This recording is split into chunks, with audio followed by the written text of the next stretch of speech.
जय हिंद दोस्तों आज इस वीडियो में हम बात करेंगे इकोनॉमिक्स के बारे में।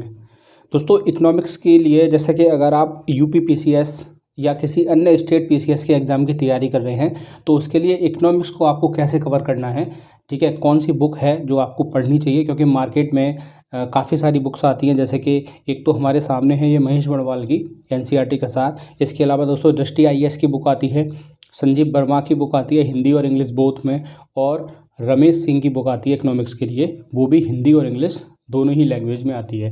दोस्तों कोई भी सब्जेक्ट हो उसे शुरू करने से पहले, उसके लिए आपको बुक चूज़ करने से पहले कुछ बातों को ध्यान रखना चाहिए।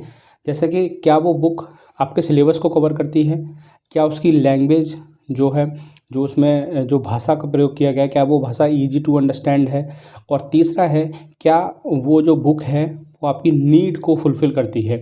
ठीक है, अगर इन सारे पॉइंट को फुलफ़िल करती है कोई बुक तो मेरे ख्याल से आपको वो बुक पढ़नी चाहिए। आज हम बात करेंगे भारतीय अर्थव्यवस्था के लिए एनसीईआरटी का सार, ये महेश कुमार वर्मा द्वारा ये बुक जो लिखी गई है। ठीक है दोस्तों, ये जो बुक है बेसिकली जो 3 पॉइंट मैंने बताए वो तीनों पॉइंट को ये फुलफ़िल करती है। जैसे कि अगर मैं बात करूँ कि सिलेबस को, तो ये बुक यूपी पीसीएस या किसी अन्य स्टेट पीसीएस का जो सिलेबस है उसको कवर अप करती है। ठीक है, इसमें जो इकोनॉमिक्स की कोर इकोनॉमिक्स की जो चीज़ें हैं वो सारी इसमें एग्ज़ाम जो राइटर द्वारा हैं वो लिखी गई हैं। जैसे कि अगर मैं बात करूं चैप्टर वाइज ये बुक लिखी गई है। ठीक है, सारे चैप्टर इसमें दिए हुए हैं। जैसे कि इकोनॉमिक्स का एक बेसिक अंडरस्टैंडिंग का पहला चैप्टर है। ठीक है, उसके बाद नेशनल इनकम का एक चैप्टर दिया हुआ है। ठीक है, पॉवर्टी एंड अनएम्प्लॉयमेंट के बारे में एक चैप्टर है पूरा। ठीक है, तो इस तरह रूरल डेवलपमेंट का एक चैप्टर है, इंडियन बैंकिंग सिस्टम का एक चैप्टर है। तो कहने का मतलब ये है कि ये बुक जो है वो संपूर्ण इकोनॉमिक्स को कवर करती है। इवन यहाँ पे लैंड रिफॉर्म्स का भी एक चैप्टर अलग से दिया हुआ है। ठीक है, इसके बाद अगर बात करें इसकी भाषा की बात करें तो दोस्तों इसकी जो लैंग्वेज है वो काफ़ी इजी बनाई गई है।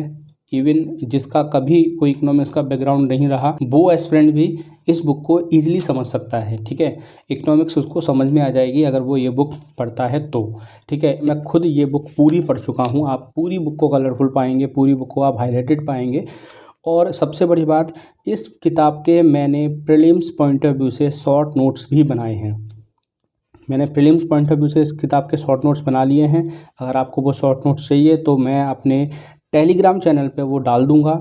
उसमें थोड़ा समय लग सकता है लेकिन मैं ज़रूर से उसको डाल दूंगा। वहाँ पे आप मेरे टेलीग्राम चैनल से जुड़ जाइए, लिंक मैं वीडियो के डिस्क्रिप्शन में दे दूंगा। इसके बाद अगर मैं बात करूँ क्या वो आपकी नीड को फुलफ़िल करती है, जो मैंने थर्ड पॉइंट बताया था, तो दोस्तों ये जो बुक है ये सिर्फ मेंस के लिए नहीं बनाई गई है, ये प्री का जो फैक्चुअल इन्फॉर्मेशन है उसको भी कवर करती है। इसमें दोस्तों आप देख सकते हैं काफ़ी सारी टेबल हैं जो इसमें दी हुई हैं। वो टेबल बेसिकली फैक्चुअल इन्फॉर्मेशन को कवर करती हैं। ठीक है, जितनी भी जो प्रीलिम्स पॉइंट ऑफ व्यू से जो फैक्ट्स की हमें ज़रूरत होती है उनको ये बुक कवर करती है। अगर मैं एक एग्जाम्पल के तौर पे बात करूं तो दोस्तों इसमें एक चैप्टर दिया हुआ है, चैप्टर नंबर 21।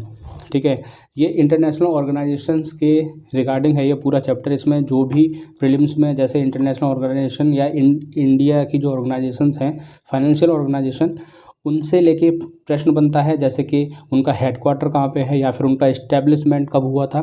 तो ये एक बेसिकली डेडिकेटेड चैप्टर है पूरा। ठीक है, तो इसी तरह आप इस बुक में देख सकते हैं काफ़ी सारी टेबल्स हैं जो दी हुई हैं, जो आपके जो फैक्ट हैं उनको भी कवर करती हैं। तो सारी की सारी जो समितियां हैं वो सारी यहाँ पे दी हुई हैं। पिछली बार यूपी पीसीएस के एग्ज़ाम में 3 क्वेश्चन थे समितियों के ऊपर, यानी कि कमेटीज़ के ऊपर। तो वो सारी कमेटी यहाँ पे दी हुई है। मैंने कुछ को हाईलाइट किया हुआ है जो बहुत महत्वपूर्ण है। आप देख सकते हैं दीपक पारेख समिति किस लिए बनी, तेंदुलकर समिति कब और किस लिए, केलकर समिति, मंडल कमीशन, कोठारी कमीशन, आबिद हुसैन समिति। पिछली बार ये आबिद हुसैन समिति के ऊपर प्रश्न आया था। भारत के वित्त आयोग जो भी हैं, पहले दूसरे तीसरे, उन सब के नाम यहाँ दिए हुए हैं। आईएसओ सर्टिफिकेट्स यहाँ दिए हुए हैं कौन किसके लिए होता है। इसके अलावा विश्व के सबसे आबादी वाले शहरों की सूची यहाँ पे दी हुई है। अगर मैं बोलूँ कि ये बेसिकली ये बुक वन स्टॉप सॉल्यूशन है दोस्तों। ठीक है, अगर आप इकोनॉमिक्स की तैयारी बहुत ईजी तरीके से करना चाहते हैं तो आपको इस बुक के साथ तैयारी शुरू करनी चाहिए, इस बुक के साथ आगे बढ़ना चाहिए। अगर मैं बात करूं इस पब्लिकेशन की, महेश कुमार बर्णवाल, तो इनके द्वारा काफ़ी सारी बुक्स हैं जो लिखी गई हैं। जैसे इतिहास की बुक इन्होंने लिखी है, हिस्ट्री की। ठीक है, पॉलिटी की बुक भी है इनकी, ज्योग्राफी की इन्होंने वर्ल्ड ज्योग्राफी की अलग से और इंडियन ज्योग्राफी की अलग से बुक निकाली है। तो आप यहाँ देख सकते हैं इतनी सारी बुक्स हैं जो आती हैं। और सबसे अच्छी बात यह है कि इनकी जो भी बुक्स है वो सारी की सारी हिंदी और इंग्लिश दोनों में आती हैं। ठीक है, तो दोस्तों इसी तरह और भी बुक के वीडियो हम आपके लिए लाते रहेंगे। ठीक है, अगर वीडियो आपको यूज़फुल लगे तो इस वीडियो को लाइक कीजिए, इस वीडियो को अपने दोस्तों के साथ शेयर कीजिए और चैनल को सब्सक्राइब कीजिए। Thank you so much.